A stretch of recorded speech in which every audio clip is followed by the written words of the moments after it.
Good morning students. कैसे हैं आप सभी? बढ़िया। शुरू करें हमारा। तो बेटा पहले क्वेश्चन से पहले आज की क्वेट पढ़ लेते हैं। पृथ्वी पर ऐसा कोई भी व्यक्ति नहीं है जिसको समस्या ना हो। समझ पा रहे हैं? पृथ्वी पर ऐसा कोई भी व्यक्ति नहीं है जिसको समस्या ना हो। या फिर हम हो, या फिर तुम हो, या फिर कोई भी इंसान हो। ऐसा कोई भी इंसान नहीं है जिसको समस्या नहीं हो, और कोई भी ऐसी समस्या नहीं है जिसका समाधान ना हो। तो मीन्स आपको ऐसी कोई भी प्रॉब्लम से डरना नहीं है। ये नहीं सोचना है कि इसका सॉल्यूशन नहीं हो सकता। हर समस्या का सॉल्यूशन है, और कोई भी व्यक्ति ऐसा नहीं है जिसको समस्या ना हो। नेक्स्ट है, मंजिल चाहे कितनी भी ऊंची क्यों ना हो, उसके रास्ते हमेशा पैरों के नीचे ही जाता है। बहुत सुंदर बात। इससे आपको मोटिवेट होना चाहिए और आगे की प्रैक्टिस करनी चाहिए, जिससे आप आगे की पढ़ाई कर सकें और जो एनटीएससी का आपने सपना देखा है उसको आप पूरा कर सकें। First question, the product of two fraction is 14 upon 15 and their quotient is 35 upon 24. The greater fraction is, कीजिए बेटा। The product of two fraction is 14 upon 15.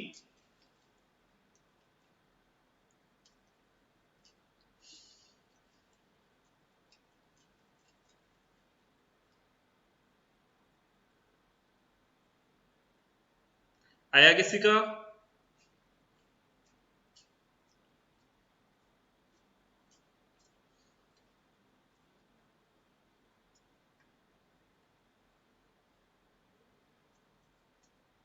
देखिए, 2 नंबर मान लेते हैं। पहला फ्रैक्शन हुआ a upon B, numerator upon denominator, और दूसरा माना c अपॉन डी। अगर इन दोनों का प्रोडक्ट मांग रहा है तो उसको हम लिखेंगे 14 अपॉन 50। मल्टीप्लाई करो, AC upon BD is equal to 14 upon 15। और उसी तरह कह रहा है देयर क्वेश्चन इज, मीन्स अगर डिवाइड देंगे A अपॉन B में C अपॉन D का, तो आंसर आएगा 35 अपॉन 24। इसको सॉल्व करो, ये दोनों मल्टीप्लाई हो जाएंगे, ये दोनों मल्टीप्लाई हो जाएंगे, तो मीन्स आंसर आएगा AD upon BC is equal to 35 upon 24। तो एक इक्वेशन हो गई हमारी ये, एक इक्वेशन हो गई हमारी सेकंड। ओके, अब मल्टीप्लाई कर देते हैं इनको। फर्स्ट और सेकंड इक्वेशन को मल्टीप्लाई कर देते हैं। AC upon BD multiply AD upon BC is equal to, अब राइट वालों को मल्टीप्लाई कर दो, 14 अपॉन 15 इंटू 35 अपॉन 24। देखो लेफ्ट में कुछ कैंसिल आउट हो रहा है क्या? D से D कट जाएगा और C से C कैंसिल आउट हो जाएगा। तो लेफ्ट में बचा हमारा ऊपर a स्क्वायर और नीचे कितना बचा? b square. इधर देखो किससे कट रहा है? 2 से 7, यहां पे 12, यहां पे 5 से काटते हैं, 3 7, ऊपर मल्टीप्लाई किया 49 और नीचे आया 36। अगर इधर अंडरवुड जाएगा तो a अपॉन b कितना रह जाएगा बच्चों? 7 upon 6।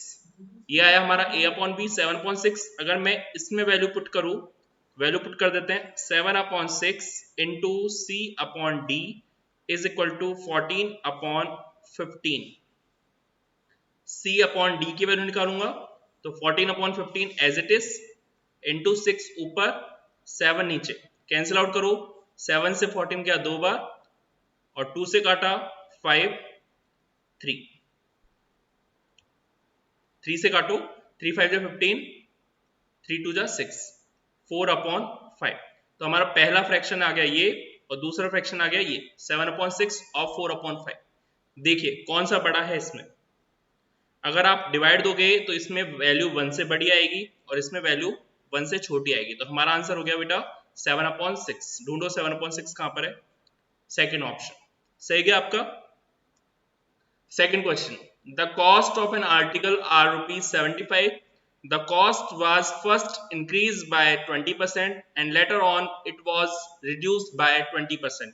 The present cost of the article is, बेटा आप ये सोच रहे होंगे कि मैं मेंटल एबिलिटी में मैथ्स कैसे ले आया, ये आपकी गलतफहमी हो सकती है, क्योंकि पिछली बार पूरे मेंटल एबिलिटी के पेपर में मैट में कम से कम 10% जो क्वेश्चन है वो मैथ्स के आए थे। इसलिए आपको मैथ्स के क्वेश्चनों की बहुत अच्छे से प्रैक्टिस करनी है। मेंटल एबिलिटी में भी मैथ्स आ सकती है कई बार। ओके, आई थिंक आपका हो गया होगा। सबसे पहले 75 रुपीज है, उसको इंक्रीज कर दिया 20%। अगर इसका हम 20% निकालें, 25 से काटो 3, 4, 60/4 मीन्स 15। 1575 में जोड़ूंगा तो 90 रुपीज इसका 20% जोड़ने पर। अगर 20% रिड्यूस कर दूंगा तो 90 का 20% रिड्यूस कर दो, कितना आ जाएगा 18। तो 90 में से 18 माइनस करो, कितना आ जाएगा 72 रुपीज। तो आपका आंसर हो जाएगा बेटा 72 rupees. Next question, pointing to a photograph a man said, I have no brother, no sister, but the man's father is my father's son. Whose photograph was it? Solve कीजिए फटाफट।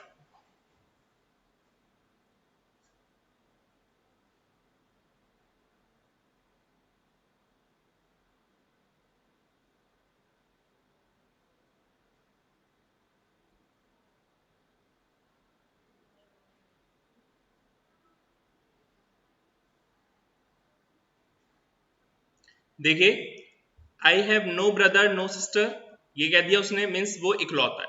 Okay, अब यहां पे देखो, यहां पे है फोटोग्राफ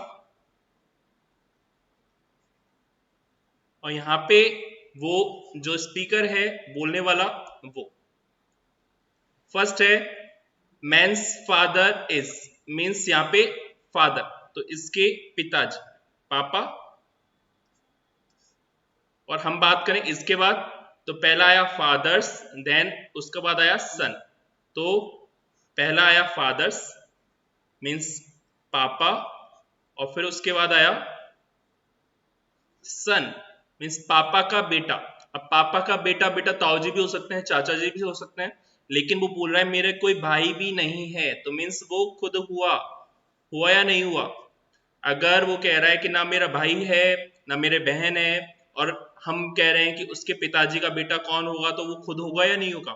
तो देखिए, इधर तो आया वो खुद और इधर वो बोल रहा है पिताजी, मीन्स अपन को कोई अगर पिताजी बोल रहा है, पापा बोल रहा है, तो वो अपना क्या लगा, बेटा लगा नहीं लगा। तो जो फोटो है वो किसकी हुई, हिज सन की, ठीक है, उसके बेटे की। Next, choose the correct alternatives which show the same relationship with the word as the birds of given pair of where.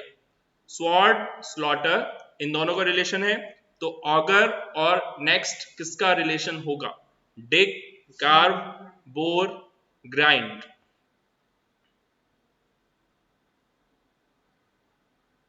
इसके लिए आपके वोकैब बहुत मजबूत होनी चाहिए बेटा। क्वेश्चनों की प्रैक्टिस करने के लिए आपको वोकैब को बहुत अच्छा करना है। जिनकी वोकैबलरी बहुत अच्छी है उनके लिए बहुत सिंपल क्वेश्चन है ये। देखिए, स्वॉर्ड, स्वॉर्ड का मतलब होता है तलवार, ठीक है, स्वॉर्ड का मतलब क्या होता है, तलवार। और जो स्लॉटर होता है उसका मतलब होता है वध करना, मीन्स तलवार से किसी का वध कर देना। अब ऑगर, ऑगर क्या होता है, ऑगर होता है बेटा लकड़ी में छेद करने वाला स्क्रू, ठीक है, लकड़ी में जिससे छेद करते हैं ना उसे बोलते हैं ऑगर। तो ऑगर किसके काम आता है, छेद करने के, और छेद करने को क्या बोलते हैं, बोर, ठीक है। तो बोरिंग जैसा, तो जो तलवार है वो वध करने के काम आता है, इसी तरह ऑगर जो है वो वॉर करने के काम आता है। समझ गए। Next question, in the given figure how many squares are there. Square count कीजिए, कितने स्क्वायर है इसमें।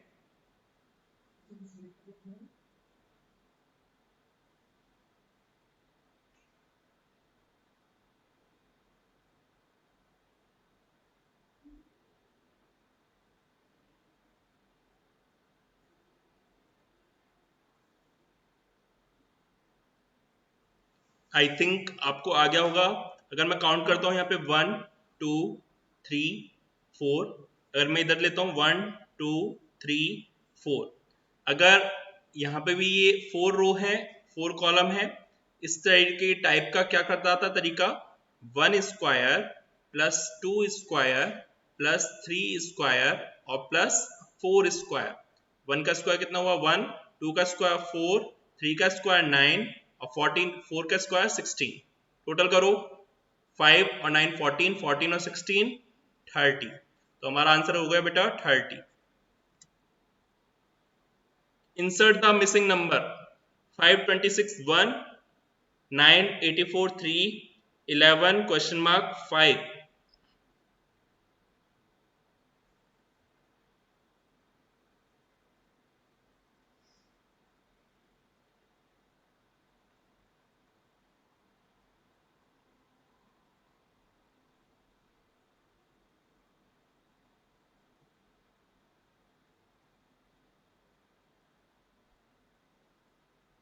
क्या होगा इसका आंसर?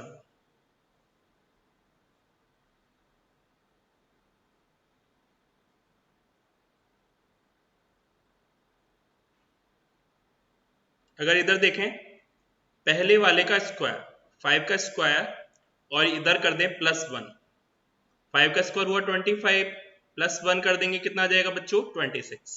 नेक्स्ट 9 का स्क्वायर +3 कितना आ जाएगा 84। इसी तरह मैं 11 का स्क्वायर कर रहा हूं +5 करूंगा 121 + 5 कितना हो जाएगा 126। Next, select the pair that the same relationship as the original pair of word numbers। 11 और रेशो 1:10 का है, तो किस रिलेशन में वही फॉर्मूला लग रहा है जो इसमें लग रहा है। 11 रेशो 1:10, लगाइए दिमाग।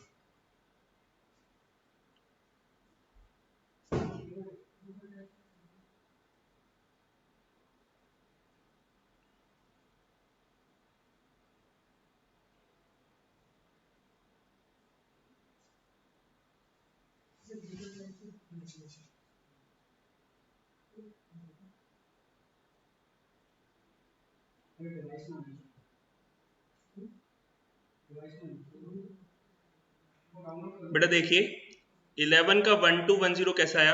अगर मैं 11 क्यूब माइनस 11 स्क्वायर करूं, 11 क्यूब माइनस 11 स्क्वायर करूं तो कितना आएगा, 11 कॉमन ले लो, 11 स्क्वायर माइनस 11, तो 11 ये हुआ 121 माइनस 11, 11 और ये हुआ 110, तो आंसर आ गया 1210। तो आपको रिलेशन देखना है। अगर मैं इसका करता हूं 6 का क्यूब माइनस 6 स्क्वायर, तो आप करोगे क्या, 6 कॉमन लोगे, 6 स्क्वायर माइनस 6, ठीक है। आप निकाल के देखना, आंसर आपका आएगा 8, 3 वाला। 8 का क्यूब माइनस 8 स्क्वायर, 8 कॉमन लो, 64 माइनस 8, 8 56 माइनस, ये 56 आ जाएगा, मल्टीप्लाई करोगे तो 448। ओके। नेक्स्ट आपको दिया हुआ है कि अगर दो वर्ड एक जैसे रिलेशन बनाए हुए हैं तो ऐसा ही तीसरे के साथ चौथा रिलेशन वाला बताइए।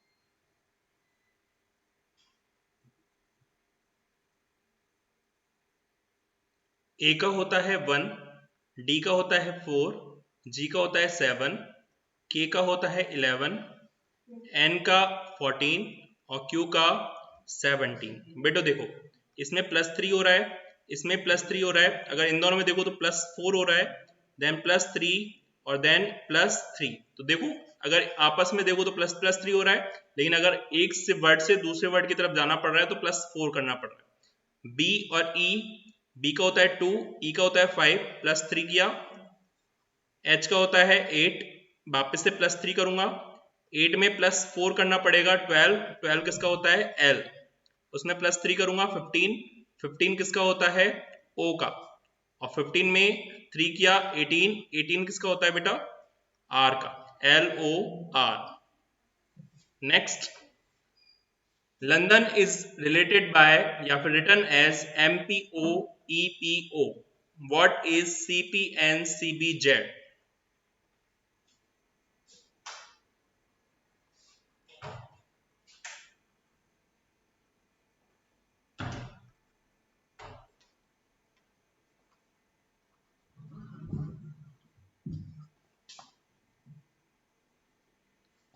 बताइए, एल से एम में प्लस 1 करूंगा, ओ से पी में प्लस 1, एन से ओ में प्लस 1, डी से ई में प्लस 1, ओ से पी में प्लस 1 और एन से ओ में भी प्लस 1 होगा। तो कुल मिला के केवल अगला वर्ड बताना है, अगली लेटर बताना है। तो बताइए, सी का अगला क्या हो जाएगा डी, पी का हो जाएगा क्यू, एन का हो जाएगा ओ, सी का हो जाएगा डी, बी का हो जाएगा सी और जेड का अगला क्या हो जाएगा ए। आप सोचो कि जेड का अगला ए कैसे हो जाएगा बेटा, अगर खत्म हो जाता है तो वो वापस से स्टार्ट हो जाता है, D Q O D C A, कौन सा ऑप्शन है first. Okay, question, a man is facing east, he turns 135 in anti-clockwise direction, then 90 degree in clockwise direction, which direction is he facing now?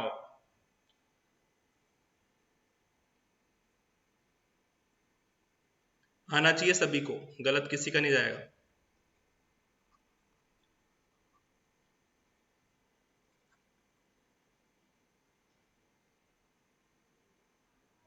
सबसे पहले वो east में देख रहा है, अब पढ़िए क्या कह रहा है, 135 in anticlockwise, anticlockwise means इधर, ठीक है।